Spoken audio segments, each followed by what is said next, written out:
KS Naidu, KS నేను సైతం ప్రశ్నిస్తే యూట్యూబ్ ఛానల్స్ అవుతాం. పులి సీత అందరూ తెలిసిన విషయం, ఈ మధ్య బాగా ఫేమస్ అవుతా ఉంది. పార్టీకి సింపథైజర్ కొనడంలో తప్పలేదు. నేను ఒక సూటి ప్రశ్న వేస్తాను, పులి సీత నీకు, నువ్వు ఎదుటివారి జీవితంలో తొంగి చూస్తున్నావు కదా, వాళ్ళు డ్యాన్స్లు వేస్తున్నారు, లేకపోతే వాళ్ళు అడి చేశారు ఇడి చేశారు అని చెప్పి మాట్లాడుతున్నావు కదా. ఆ ప్రశ్న నేను నిన్ను వేస్తే ఎక్కడ పెట్టుకుంటుంది అలా? ఆ దువ్వాడ శ్రీనివాసు కానీ దువ్వాడ వాళ్ళ మాదిరి వల్ల ఎంతమంది కుటుంబాలు నాశనం అయినాయి? రోజా వల్ల ఎంతమంది కుటుంబాలు నాశనం అయ్యాయి? మరి నీ భర్త వల్ల ఎంతమంది కుటుంబాలు రోడ్డు మీదకి వచ్చినాయి? నీ వల్ల, నీ వీడియోల వల్ల ఎంతమంది జీవితాలు భవిష్యత్తులో రోడ్డు మీదకి రాబోతున్నాయి?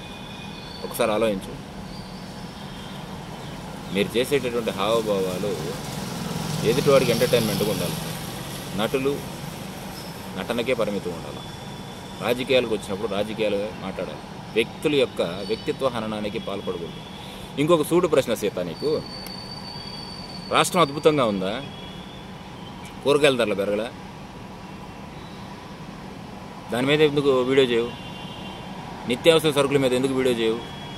రైతుల గురించి ఎందుకు వీడియో చేయవు? నువ్వు ఒక రైతు బిడ్డవే కదా, పొలాల్లో ఏదో నా పంట అదైంది ఇదైంది అని అంటుంటావు కదా, మరి ఎందుకు చేయవు?